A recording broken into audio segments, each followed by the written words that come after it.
Assalamualaikum warahmatullahi wabarakatuh. Nama saya Meta Dwi Andini, NIM 20104143200046. Saya dari Prodi Geografi Universitas Lambung Mangkurat. Pada kesempatan kali ini saya akan mereview jurnal tentang sifat fisika dan kimia air laut. Saya akan mereview jurnal berjudul Sifat Fisik, Oseanografi, Perairan Kepulauan Tambelan dan Sekitarnya, Provinsi Kepulauan Riau. Penulisnya yaitu Syaifuddin.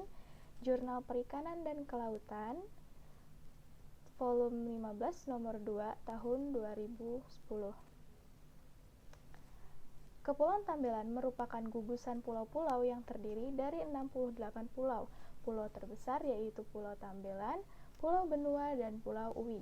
Dengan banyaknya pulau tentunya menyebabkan dinamika perairan yang terjadi, terutama pola arus yang menjadikan karakter air laut. Kesemuanya ini tentunya menyangkut karakter air laut yang tercakup di dalamnya antara lain suhu, pH, kecerahan, salinitas, turbidity, dan arus. Dengan perubahan faktor tersebut tentunya akan menyebabkan pengaruh dari kondisi perairan. Sumber data utama yang digunakan dalam laporan ini adalah data kecepatan dan arah arus, backscatter dan kedalaman perairan yang diperoleh dari alat ukur ADCP 75 KHZ dan karakter massa air dari peralatan CTD SBE 911 Plus yang dilengkapi dengan roset sampler. Kita masuk ke suhu. Tanggal 6 hingga 9 November 2010, suhu permukaan hingga dekat dasar perairan mengalami percampuran yang baik sehingga cenderung homogen dari permukaan hingga dekat dasar, terkecuali di perairan sebelah barat Laut Pulau Uwi. Pada titik stasiun 11, pada kedalaman 35 meter hingga dekat dasar suhunya menurun drastis dari 29,4 derajat Celcius menurun hingga 28,6 derajat Celcius. Suhu air yang terekam oleh peralatan CTD SBE 911 Plus berkisar antara 28,5 derajat Celcius dan 29,4 derajat Celcius dengan rata-rata 29,2 derajat Celcius. Salinitasnya, tanggal 4 hingga 9 November 2010, dari permukaan hingga dekat dasar perairan mengalami percampuran sempurna. Titik stasiun Tambelan 3, 4, 6, 7, 9, 10, dan 12. Sehingga cenderung homogen dari permukaan hingga dekat dasar, terkecuali di perairan sebelah barat Laut Pulau Uwi. Pada titik stasiun 11, pada kedalaman 35 meter hingga dekat dasar suhunya menurun drastis dari 29,4 derajat Celcius menurun hingga 28,6 derajat Celcius, dan perairan sebelah selatan menggirang, stasiun Tambelan 1, dan perairan di antara pulau-pulau di sebelah timur laut dan barat daya Tambelan 2, 5, 8.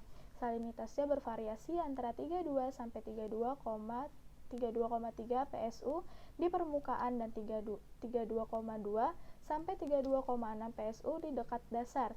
Kisaran salinitas yang terekam oleh peralatan CTD SBE 911 Plus antara 32,0165 PSU dan 32,8214 PSU dengan rata-rata 32,343485 PSU. Tanggal 4 hingga 9 November 2010, dari perkiraan hingga dekat dasar perairan jernih di perairan sebelah barat Kepulauan Tambelan, titik stasiun Tambelan 1, 4, 7, 10, dan keruh di perairan sebelah timur, titik stasiun Tambelan 3, 6, 9, kecuali Tambelan 12 jernih, dan selat di antara Kepulauan Tambelan sebelah timur dan sebelah baratnya mempunyai kecerahan di antaranya titik stasiun 258 kecuali Tambelan 11 jernih. Kisaran kecerahan yang terekam oleh peralatan CTD SBE 111 Plus antara 70,5231% dan 97,6599% dengan rata-rata 92,90861377%. pH, nilai pH yang terekam relatif seragam untuk seluruh perairan Tambelan, kecuali di perairan bagian selatan titik stasiun Tambelan 1 dan 2. Kisaran pH yang terekam oleh peralatan CTD SBE 911 Plus antara 7,757 dan 7,837 dengan rata-rata 7,790. Setelah mereview jurnal tadi, kita akan masuk ke teori-teori mengenai sifat-sifat fisika dan kimia air laut. Sifat-sifat air tersusun dari 2 atom hidrogen dan 1 atom oksigen. Setiap atom hidrogen secara kimiawi terikat pada atom oksigen. Ada 3 pasang elektron bebas pada kulit atom oksigen.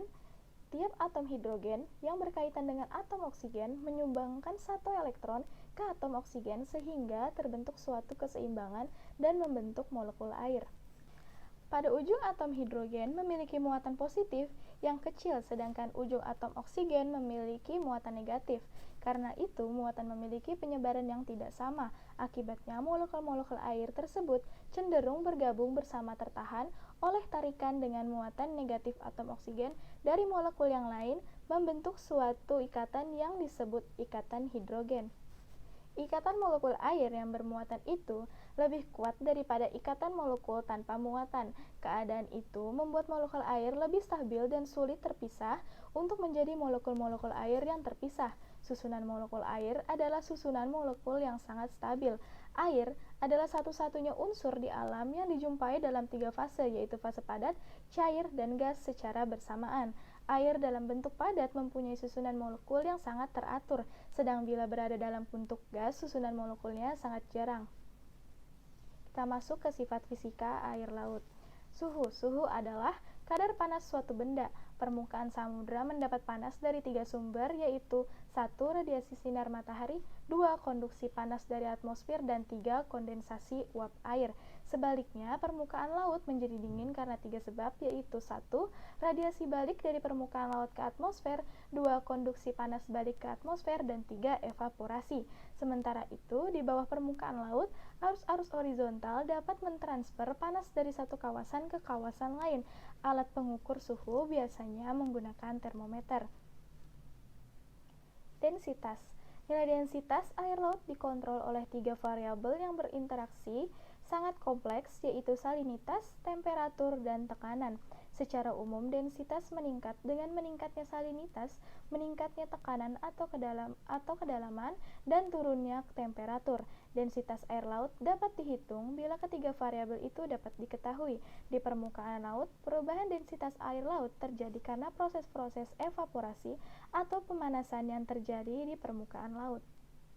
Salinitas adalah ukuran yang dipergunakan untuk mengukur kandungan garam atau saltiness di dalam air laut.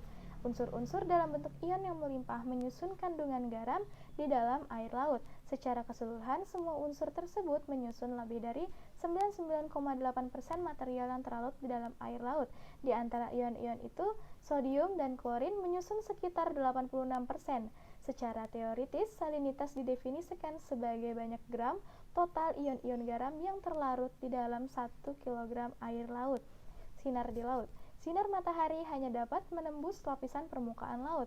Kedalaman penetrasi cahaya menentukan ketebalan zona eufotik, yaitu zona tempat terjadinya fotosintesis yang menghasilkan unsur-unsur organik oleh tumbuhan.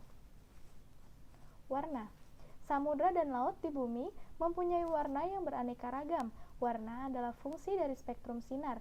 Sinar putih tersusun oleh warna merah, oranye, kuning, hijau, biru, dan ungu. Warna laut di kawasan tertentu kita lihat dapat berubah karena awan yang melintas atau karena perubahan sudut matahari. Sesungguhnya, warna laut pada umumnya adalah fungsi dari penghamburan sinar melalui partikel-partikel yang tersuspensi, refleksi warna langit, dan sifat dari material yang tersuspensi dan terlarut di dalam air. Lalu ada sifat kimia air laut. Unsur-unsur inorganik terlarut. Menurut beratnya, air laut terdiri dari sekitar 96,5% air murni dan sekitar 3,5% unsur inorganik terlarut. Sebagian besar unsur-unsur kimia yang sekarang diketahui dijumpai di dalam air laut. Unsur-unsur inorganik tersebut dapat dikelompokkan menjadi 3 kelompok, yaitu unsur mayor, unsur minor, dan unsur jejak. Unsur-unsur organik terlarut dalam nutrien. Kehadiran unsur-unsur organik di dalam air laut jumlahnya relatif sedikit dan biasanya hadir dalam jumlah yang bervariasi antara 0 sampai 6 mg per liter. Sumber dari unsur-unsur organik adalah dari ekresi organisme dan hancuran dari organisme yang mati. Unsur-unsur yang termasuk ke dalam unsur-unsur organik terlarut adalah nitrogen dan fosfor, yang secara kimiawi membentuk senyawa organik dan bahkan teroksidasi atau kadang-kadang oleh bakteri terubah menjadi nitrat dan fosfat. Gas-gas terlarut. Gas-gas utama major gas yang terdapat di laut adalah nitrogen, oksigen, dan karbon dioksida. Gas-gas lain yang hadir dalam jumlah yang sedikit adalah helium dan gas-gas inert, yaitu neon, argon, krypton, dan xenon. Gas-gas hadir di dalam air laut umumnya masuk melalui atmosfer. Beberapa gas jarang dapat hadir di dalam air laut melalui proses peluruhan radioaktif di dalam sedimen di dasar laut. Berikut adalah daftar pustakanya. Saya Meta Dwi Andini dari Prodi Geografi. Mohon maaf ada bila kesalahan. Saya pamit undur diri. Wassalamualaikum warahmatullahi wabarakatuh.